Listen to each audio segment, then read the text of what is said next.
sunrise, waking my day. You are the moonlight shining my way. This is where I call home. You are the fire warming my night.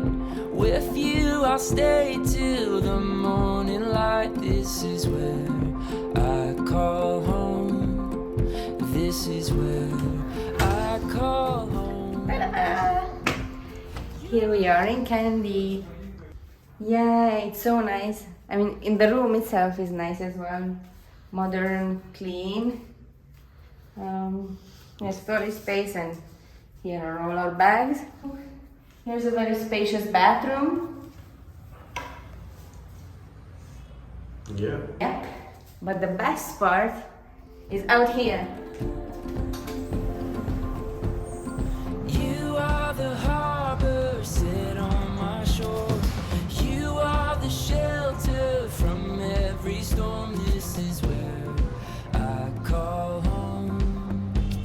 When I'm lost at sea in waters unknown, you are the current pulling me close. This is where I call home. This is where I call home. Your love is like Hello. Good morning, guys. Good morning. So it's time for us to leave our beautiful accommodation In Kandy. Yeah, in Kandy, and we're heading towards Dambulla. Yeah, it's a beautiful day today. It's not raining, so we are quite lucky. It's already almost 11, so it's time for us to hit the road. Yeah, we rented the car for the next 4 days just to have more flexibility on what time we're leaving and where we stop and where we're going. So Yeah, we will show you the car in a few minutes. let's go. Hello! So here we are in the car. George is driving an automatic car for the first time in years. We're used to manual driving, old school. Yeah, this is the car. It's a Honda Inside. Insight 2013. Yeah, it cost us 40 US dollars per day. There are cheaper options as well. If you'd like a small Suzuki, that's $25. 25, 28. Yeah, depends. yeah. It's quite hard to find Yeah. from local companies. Yeah, because if you're gonna book online on some official agency like rental cars or whatever, It's quite expensive. it's quite expensive. The cheapest one is 70 US per day, and the deposit is gonna be around 1,000. For this one, we only paid like 100 euro deposit, 25,000 rupees, so it's acceptable. Man, need special skills for this.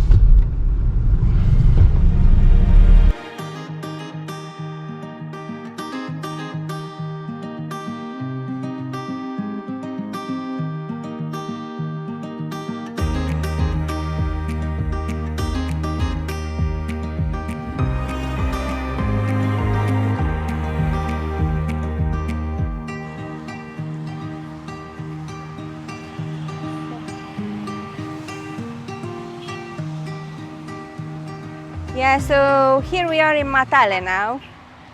We're still like 1 hour away from Dambulla, but we had this view on the left side and we actually drove past, and then we decided to come back and take some photos here and just shoot a bit. It's absolutely wonderful. It's so beautiful with the rice fields and the mountains at the back and some of the palm trees. Oh my God.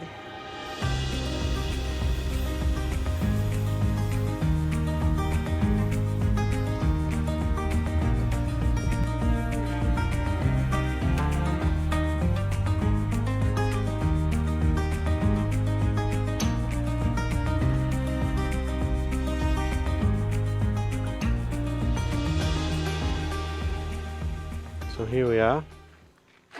Yeah, here we are at Dambulla. Finally we arrived. It's 5 p.m, which means we have another 2 hours to explore the temple. But we understood that it's enough. and that around sunset time is the best time to come here, both because of the lighting and because the earth, the floor, The ground. the ground is not that hot anymore. So because you need to walk barefoot. So yeah, Dambulla is 150 kilometers away from Colombo, just in case you're coming from there, or 73 kilometers from Kandy. We came from Kandy, we drove about 2 hours, no? More Because we less, stopped, but because we actual stopped, driving, yeah. it was less than 2 hours. So now we will go buy the tickets, and we will give you more details there for you to make sure that you go to the right place to buy tickets. Otherwise, you will just walk up and you will have to come down again. Yeah, so there are some rules that you need to follow in order to be allowed to visit. You need to be covered below the knees and long sleeves. Shoulders mostly. They are Yeah, I think shoulders. shoulders and knees. Yeah, and the ticket office is this way. So when you come to Dambulla Caves, make sure you come to the entrance from Kandi Colombo Road and not to the one on Kandi Jaffna Road. If you are near the big Buddha statue, you're in the wrong place. You need to come to the other entrance. Okay, let's go.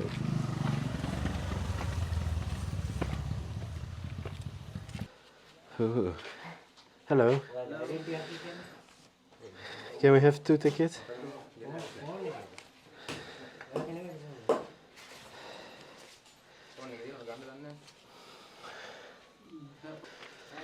₹2,000 Per person. per person, One time use. one time.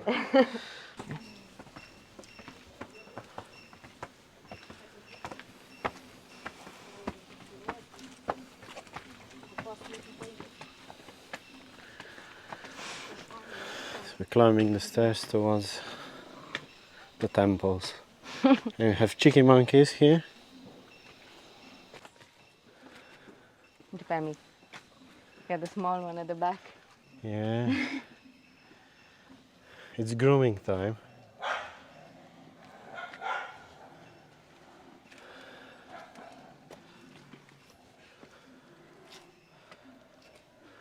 Yeah. So these are the stairs that you need to climb to get to Dambulla Caves. The rock is 180 meters high, the rock that the temple is located on, around 350 meters above sea level. So I think there are quite a few hundred stairs to climb. I think it's similar to the one at Mulkirigala, something like that. Yeah. Yeah, and beware of our friends here, especially if you hold flowers in your hand. They love the lotus flower leaves. So here we are. After 5 minutes of climbing those stairs, we are at Dambulla Caves Temple. The caves were manually carved by the Buddhist monks around 100 BC, and they were offered as a hideout for the King Velagamba. Sorry, I can't pronounce it. This is King take 5. Velagamba. He came here to hide out from the South Indians invasion around 89 BC, and he was kept here as a safe place by the monks for almost 14 years. So as George mentioned, after 14 or 15 years spent here, the king of Anuradhapura managed to regain his kingdom, and as a sign of gratitude towards the Buddhist monks, he sent his people here and carved the caves larger. In 1190, 70 Buddha statues were added to the caves, because all kings that followed after Velagamba, they added on to his effort of showing gratitude to the Buddhist monks. In the 18th century, the walls of the caves were painted actually, and then in 1938, so 1938, all of these pillars and so-called walls in front of the caves were added.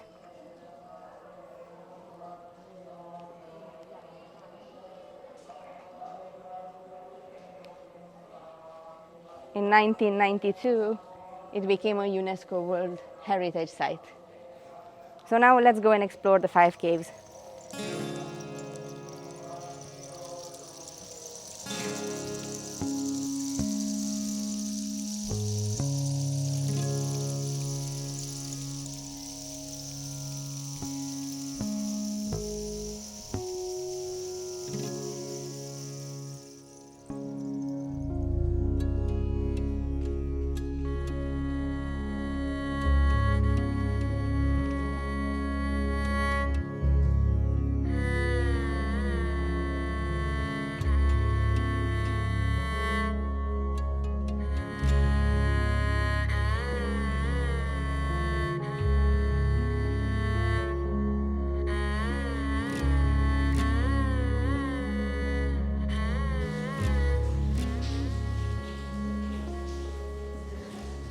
As mentioned earlier, these pillars and the walls were added in 1938, so almost 100 years ago. Before, it was just the caves themselves with the Buddha statues and the paintings.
So in this cave, the paintings are more visible, even though it's dark.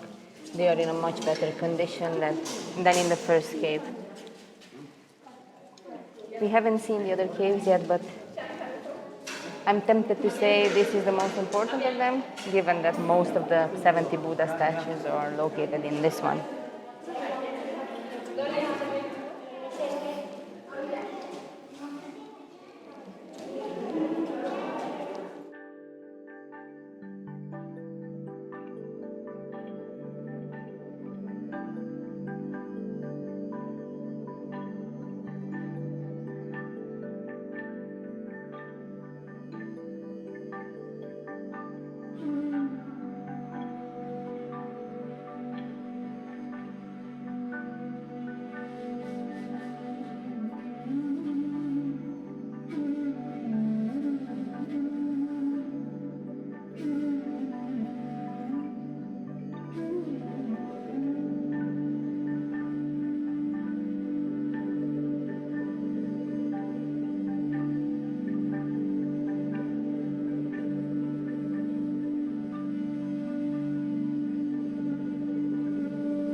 So in cave number 3, Yeah. we have King Velagamba of Anuradhapura as well. So he's the guy that made all of this happen, because otherwise I assume it would have stayed just like a Buddhist monastery.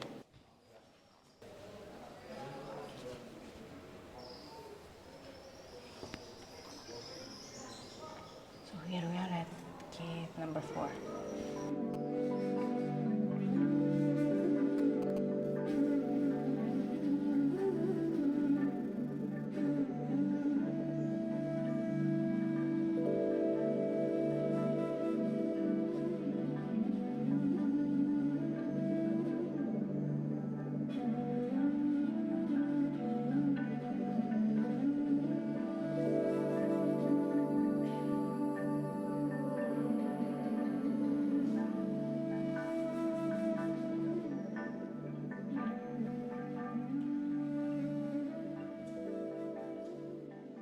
As in any other Buddhist temple, those who come to visit, they bring offerings to the Buddha. But sadly, we didn't find anyone selling flowers outside. Usually, in front of every temple, there are ladies who sell lotus flowers or whatever they have available. I think we came too late this time. But yeah.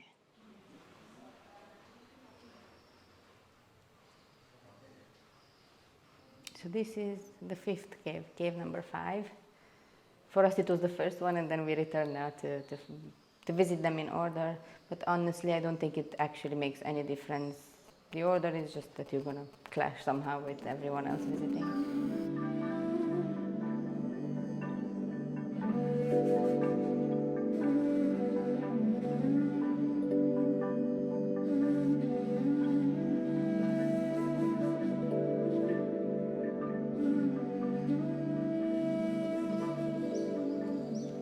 So the Dambulla Cave Temple is probably one of the most impressive temples we've seen so far, in the Buddhist temples, I mean.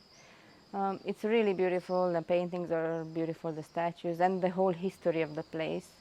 But as usual, we need to be honest and sincere, so us as foreigners, we are paying 2,000 rupees to come in. For locals, it's for free, which I have nothing against. They are paying taxes, it's already included. It's just that I don't feel that for the 2,000 rupees there's any effort made for the foreigners to understand better what the place is about. There's absolutely no inscription, no plates, nothing in English besides "do not sit here." That's the only rule. But there is no history, there's no indications of what anything here means, or just a bit of brief history as you can see in any other place. So if you don't come with a guide, which you will have to pay extra, of course, you will There were not. no guides as well available. Yeah, here there were in no one front. available, so you will need to hire your own guide. There was a squirrel coming down there. But yeah, I think a bit more effort needs to be made for the foreigners who, like, I don't mind paying because To understand what's yeah, going to understand. on. I don't mind paying. I don't mind paying even when I go on the mountains, for national parks, for the rangers to maintain the trails and so on. I don't mind paying in temples or museums. I just feel that from the other end needs to be more effort made for that money. Yeah, but we do recommend you coming here. If you have the chance, hire a guide. In some temples there are just guys hanging around that will come with you for a few hundred rupees. So that's useful. Like when we went to Mulkirigala, we had a guide for a little while. But then he started rushing us, so that's a story for another day. But yeah, if you're in the area and you intend to visit everything else in the cultural triangle of Sri Lanka, then it's worth coming here. Coming just here from Colombo, I don't think it's worth driving 6 or 5 hours.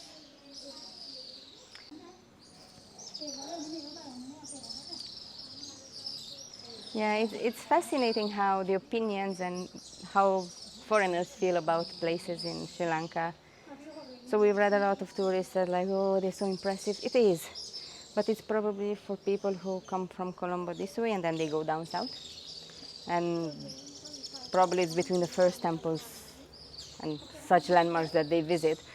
Usually tourists, when they arrive to Sri Lanka, they come towards Kandy, the cultural triangle, then they go down to Nuvarelia and then to Ella. And only at the end of their trip they reach the southern province. For us, because we are staying here longer term, we spend more time on the southern coast and then we came up. And meanwhile, we've seen other temples and other landmarks. It's not that a shock, you know. It's impressive, but we wouldn't mention it as the most impressive we've seen here. But it is. Yeah, it has the history behind it, makes it a bit more special than the other temples, but yeah, it is like a combination of multiple places we've been through. Like Mulkirigala, it was a lot higher, so you need to climb 400 steps to get there. And the temple in Dikwella, with the largest Buddha statue in the whole country. It was again really nice. It was something similar to this one inside, but it was not in caves. While on the other hand, the Mulkirigala temple is in caves also, but a lot smaller and not that many Buddha statues inside. But the view from there, I think it's possibly, because it's a 360 view when you get to Mulkirigala, so it's a bit more impressive, the view over there. Yeah, but it's beautiful. It's beautiful. Yeah, we're glad we came and we made it. So now, let's head to Sigiriya. Take